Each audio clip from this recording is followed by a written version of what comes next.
It is a medical statistical fact that in Europe, 94% of Caucasians are still to this day born with tails. I wanted to talk about this thing called the Hoteps.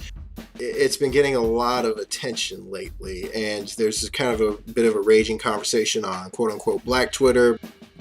Hoteps are basically a pseudo-intellectual, pseudo-historians, conspiracy theorists, pseudo-nationalists, I mean, a lot of pseudo-everything. What they are definitely is just a bunch of misogynist, homophobic, anti-Semitic assholes who pass themselves off as intellectuals or thought leaders within the Black community. We also call them Ankh Negroes. We tend not to use the term Negro. You can kind of guess what term we do use.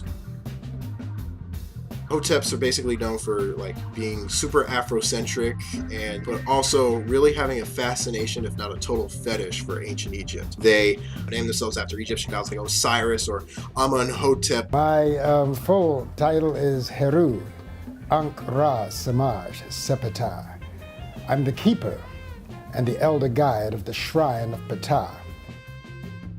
So the term Hotep was created by Dr. Carr of Howard University, and he kind of created this sort of Afrocentric philosophy which centered Black people as being like kings, queens, having like our own cultural traditions that extend beyond either the Islamic influence within Africa or the Christian influence of an African-American theology. He tried to create like this own intellectual tradition, thought within Africana. It's like a way for us to connect with the diaspora. And with your life, you must in fact leave a record for those who come after you. You must become a scribe. A sesh after me, sesh. Sesh means to scribe, to leave an inscribed record of your discoveries. Well, here are some Howard students and faculty. Love going to the Nile Valley. There again, where Louis Armstrong was in the shadow of the Horemeket, the Sphinx. And there we are, love to go because you're there on a journey of recovery. There's a Howard student staring up, looking at Ramesses II presenting justice in the form of Ma'at to his wife Nefertari in the temple at Abu Simbel, not too far from the border of the Sudan, now northern Sudan. This child just looking up like, wow. Looking at herself, really. That's her great-great-great-great-great-great-great-great-great-great-great-great-great-great-grandmother, long before boat rides, long before cotton fields and sugarcane fields. These are the ancestors speaking to each other. And she can read what's on those walls as she presents justice to his woman. Why is there such a struggle to remove Black people from their history? Oh, well, I think that's fairly straightforward. When you remove people from their memory, you can implant what you need them to do in their minds. The deliberate attempt to separate Black people from their memory, which isn't just an American phenomenon, is what the great Kenyan writer, Ngugi wa Thiong'o, calls dismemberment. He says the dismemberment of Africa took place in two stages. One was the physical separation of Africans from the continent, and the other one, which he said is enduring and continues, is the deliberate separation of memory from the Black subject. So we're not supposed to think about Africa. We're not supposed to think about any connection. However, we're not supposed to question when at a police funeral, a bunch of people show up in bagpipes. Why are y'all blowing bagpipes? Well, this is a tradition that Irish. Yeah, but you're not Irish. Okay, so I'm gonna put this red, black, and red. What are y'all making up that Black history again? Wait a minute.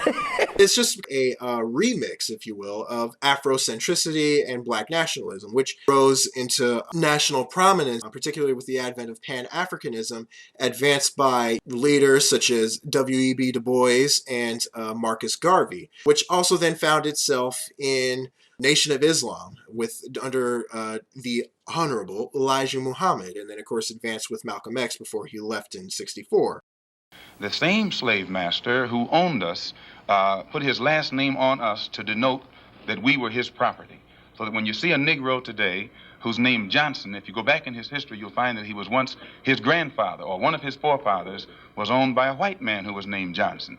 His name is Bunch. His grandfather was owned by a white man that was named Bunch. Would you mind telling me what your father's last name was? My father didn't know his last name. My father got his last name from his grandfather, and his grandfather got it from his grandfather, who got it from the slave master. The real names of our people were destroyed during slavery. Was there any line any point in the genealogy of your family when you did have to use the last name? And if so, what was it? The last name of my forefathers was taken from them when they were brought to America and made slaves. And then the name of the slave master was given, which we refuse. We reject that name today. You mean you won't even tell me what your father's supposed last name was or gifted last name was? I never acknowledge it whatsoever. It's been part of our community for a minute. Everybody within our community knows it. Maybe they don't know the exact origins of it. Professor Joseph Ben Yakinen is an Egyptologist, having taught at Cornell University for over 15 years. Dr. Ben, as he is affectionately known, has lectured widely on both sides of the Atlantic. His theme, the ancient civilizations of Egypt. His presentations have placed him in great demand by students and community groups, especially those of African descent. Perhaps the high regard he enjoys today stems from his long, unwavering theme that the ancient civilizations along the Nile were African. It came from here. Whether you're Jewish, Christian, Muslim, or what, you got the basis of what your religion is here. Dr. Ben completely fabricated his degrees, which he claimed he earned from universities such as Cambridge and the University of Puerto Rico. Because of his ability to fool his employers, he was hired to teach at City College in New York and Cornell University. His seminal work is a sort of Bible for the Hoteps, Black Man of the Nile and his family. His academic writing was never peer-reviewed, and his so-called ancient texts were never verified by established archaeologists. Also, his writing was tinged with all too obvious black supremacy. The Greeks weren't around. Not one single Greek wasn't around when you were at the Grand Lodge of Luxor. Not a single Greek was allowed when you were at Saqqara. Not a single Greek was allowed when you were building the pyramids, the first stone structure. Not one. Not a Roman. There were no cracker at all around.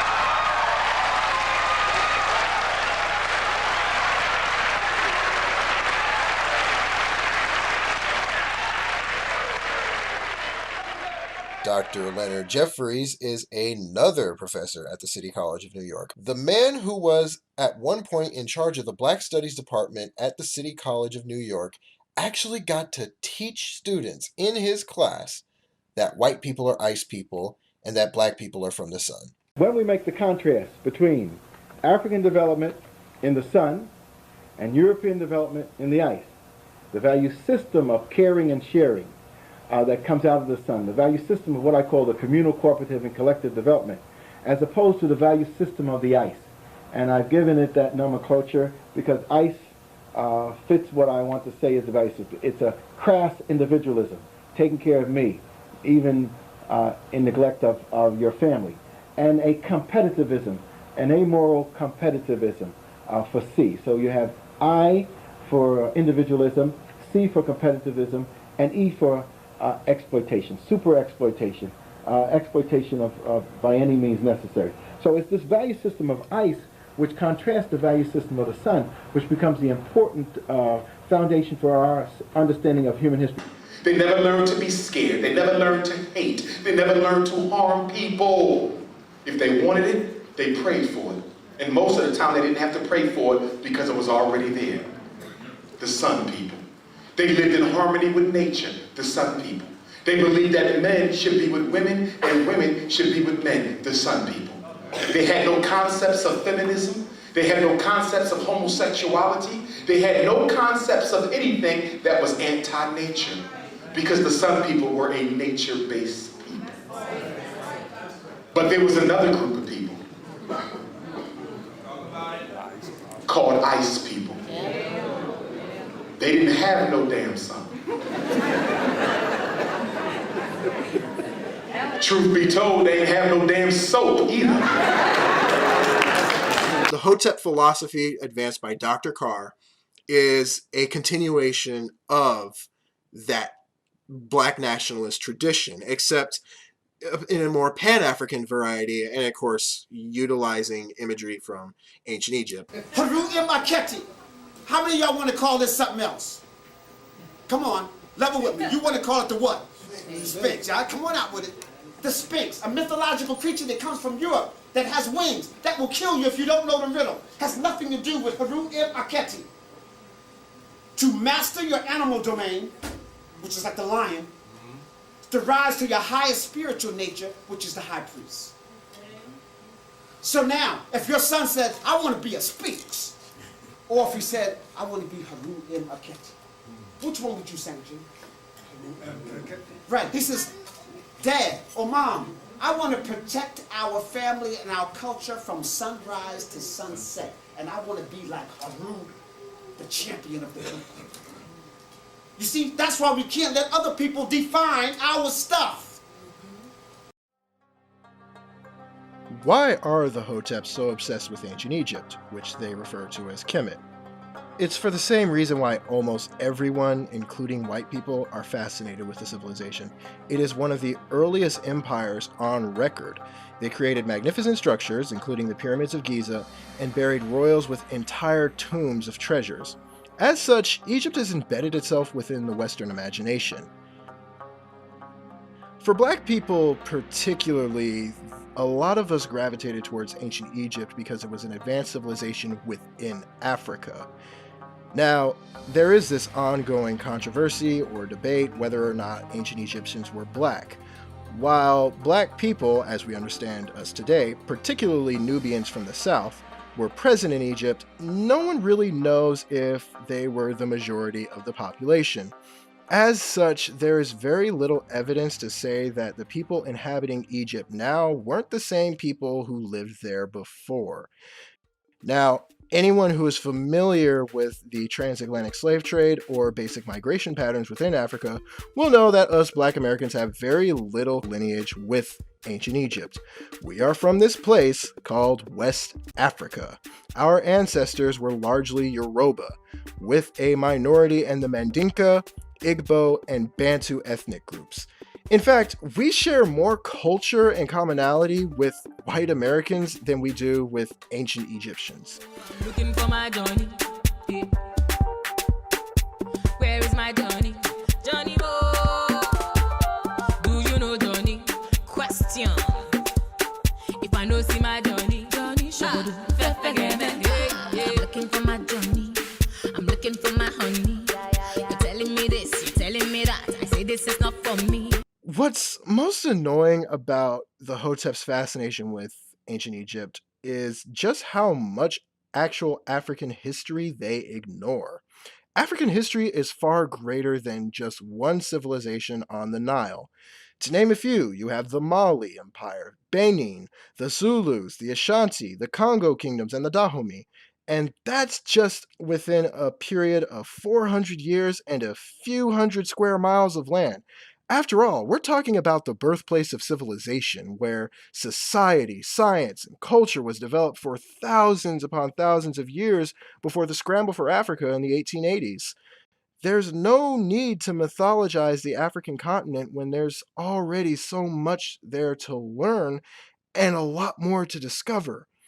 This sort of mythologizing based on ethnicity is not too dissimilar to the Aryan mythology propagated by Europeans through the 19th and 20th centuries. How did this mythology go? Well, back then, as they say, they were a race of superhuman conquerors whose science was more advanced than anything else. And then the Jews destroyed them. Yeah. One can see why this sort of reasoning is actually pretty dangerous. The media is controlled by them, and their strategy is divide and conquer. As long as they can keep us fighting, they can always present themselves as the solution and profit. Hotep and alt-right are not fighting, so guess who's hip to the game? When we create and breed nationalist or pseudo-nationalist myths about ourselves, it leads to lack of critical thinking, but also dehumanization of others. If you're not of African descent, you are 96% human being only and 4% Neanderthal. Look it up, scientific fact. Only African people or people of African descent or lineage are 100% human beings. This is a scientific Genetic fact. Look it up. Now, whoa, where does the difference come in? Because black people, we are the true human beings. We are a true human species. All other races, as you want to call it, have a lineage of Neanderthal, being genetic defects. A white person can literally catch cancer from a black person who is conscious because our bodies emit the same radiation as the sun because we are just a condensed form of sunlight. Because I'm emitting a certain level of radiation which is actually killing them on a substellar level. So a white person for too long cannot even physically survive around an intelligent black person. And this shit is in their blood. So I'm asking your silly ass, with all the dumb shit that you talking, we don't care about nothing. The sisters just want to know is you fucking crackers. Because if you fucking crackers, you got some of this nasty shit in you. We don't want to hear nothing else. Come on, with. Now we talking about the devil. So people say the devil don't exist. See? But there's attributes in the devil. He got that goat head. Huh? Keep it moving. Huh? Ain't that one of them Khazars? Ain't that one of them Jews? I don't know how many times I've heard Hoteps just go on and on and on about how homosexuality was not unique to the black condition until the white man bred it into us. And the reason why the white man bred it into us is so they could make black men effeminate. Like, that is Dr. Umar Johnson's central thesis. Planned Parenthood International, the same Planned Parenthood that is giving black women abortions all across America, okay, is also the same Planned Parenthood that also contributed to the brainstorming and think tanking that went into using homosexuality as a population control strategy in the black community. And in 1972, the Rockefeller World Population Council, with influence, with some coaching by Planned Parenthood International, decided that it would be best if homosexuality would no longer be treated as an abnormal condition and that it be propagated in the black community as a healthy lifestyle choice. You have homosexual supremacy, which is the coming age of social order in the black community, where any black person, particularly black men, in order for you to be successful as an entrepreneur, as an athlete, as an entertainer, as a clergyman, okay, you're going to have to bend over and have sexual relations with a homosexual male to prove that you are still the white man's bitch. To promote certain values, they will look for somebody and scapegoat in order to make a demon, in order for us to feel better about ourselves or for them to feel better about themselves. It's the oldest trick in the book. And then, of course, the misogyny. How many times do they call black women queens and goddesses, right? But you're not a queen or a goddess if you behave in a certain way that questions or makes men uncomfortable. So, for example, if you're out here twerking, next thing you know, you're not a goddess. Goddesses don't twerk. Goddesses don't wear bathing suits and everything. Even if they're upset at Serena Williams marrying some white guy, I have nothing to say when a black dude's marrying a white woman or going after a white woman. Like, okay, so what claim do you have? Swirling does not apply to niggas, because that's not what swirling is. Swirling is that Serena shit. Swirling is our sisters running around with Salt Bay. Everybody's mad at Serena. I used to leave her alone. Swirling is revenge dating. You understand? Revenge porn. You're not just getting with homie because you did the research on Europeans in the conscious community and it showed you who they were, it showed you who you were, so you probably like, fuck that.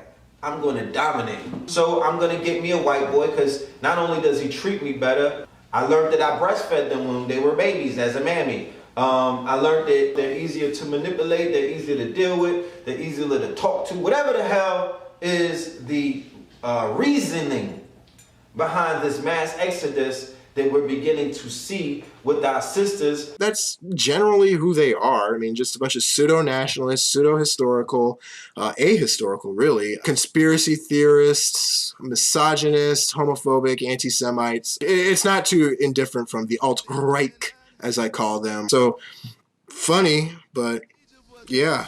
And show you, yeah, I'm gonna show you. I'm gonna show you, yeah, I'm gonna show you, Egypt was a black land. Yeah, time Mary. Egypt was a black land. King Tut was a black man. All right. How'd I do?